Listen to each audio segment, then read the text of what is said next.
Hello friends, welcome to our YouTube channel. आज का dictation 90 शब्द प्रति मिनट की गति से होगा, जो कि इंग्लिश डिक्टेशन होगा, जो कि अगले 5 सेकंड में प्रारंभ होगा।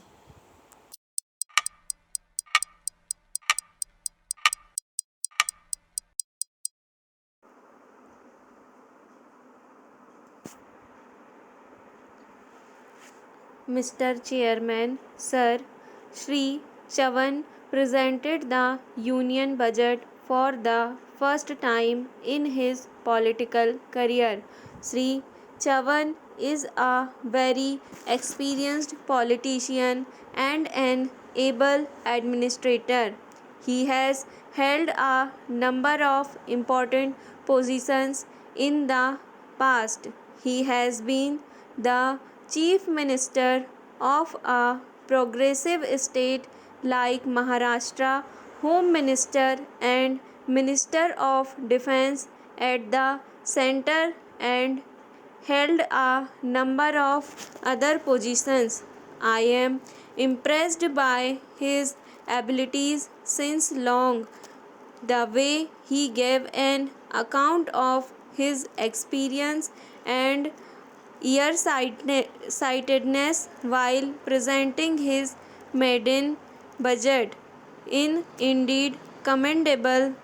This budget is commendable and significant in many respects.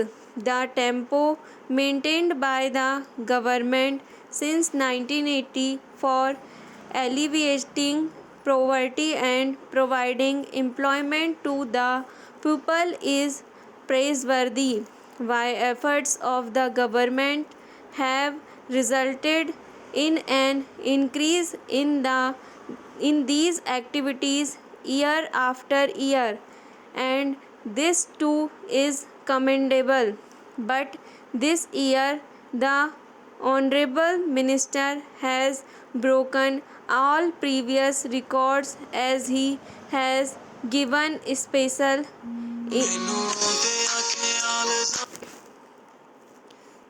impetus to the poverty alleviation program at the budget. The most significant among all these programs is the Jawaharlal Nehru Rozgar Yojana, under which there is a proposal to provide employment to one member in each family in 120 districts. It is in itself a revolutionary step.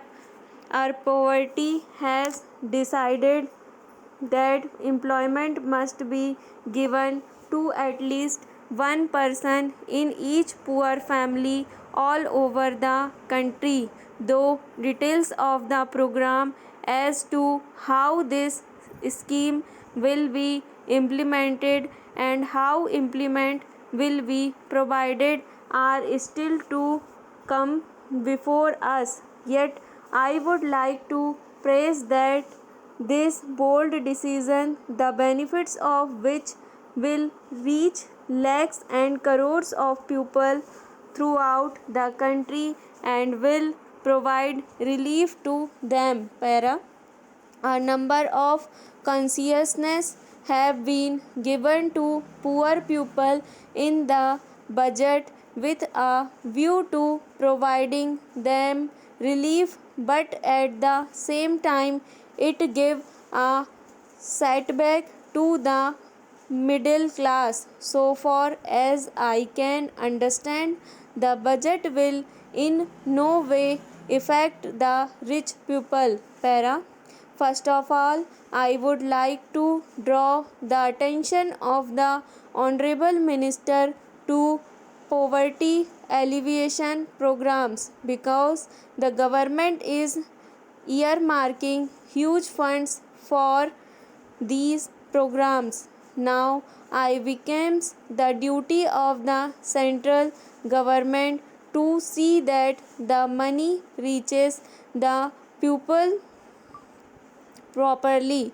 It is not today only, but for years that the honorable members have been expressing the view that the beneficiary do not receive the full amount of money that is earmarked for them. There could have been some differences of opinion had been 25% of the funds reached the pupil, but it is an acknowledgement fact that the government, even the Prime Minister, have admitted that the money released from the center under poverty alleviation program of movement programs does not reach the pupil. It is all the more distressing that the spite of the fact that we agree with this view and know everything so far, no effective step have been taken to ensure that the full amount reaches the pupil. Only two agencies are involved in this work. The central government allocates the money and the state governments implemented the programs. It is the central government that knows the extent to which the guidelines issued by them are allowed by the state governments. One thing is certain, that once the money reaches the district and block level, the central government has no control over it.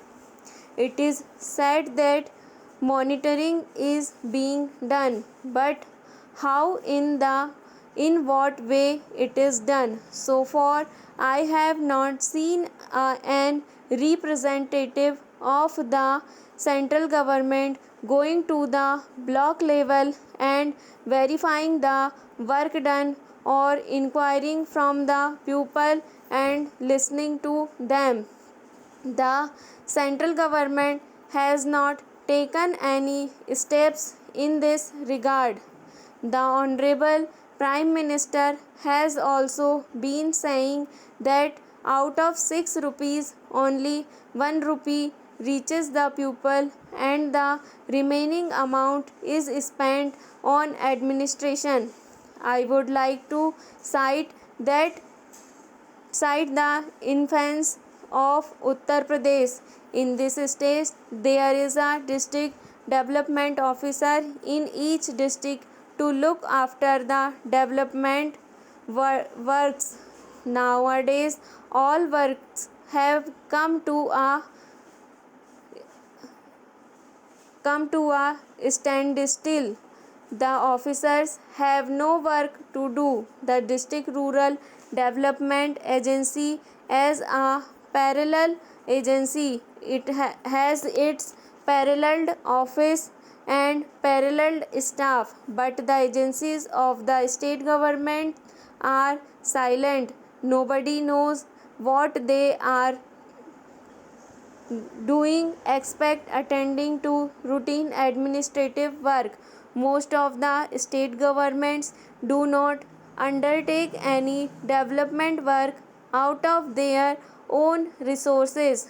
Constructions of roads in rural areas is the primary work of the state governments, but no state government is utilizing its resources on construction of roads in rural areas. They are undertaking this work with the funds receiving from the central government.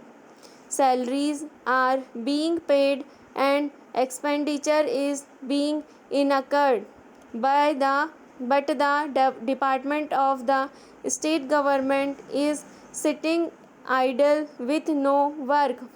It is not impossible for the concerned department of the state government to undertake this work. It could have been converted into the District Rural Development Agency. What is the need of the separate departments, separate bureaucrats, and separate staff. The entire funds are being spent on the maintenance of staff.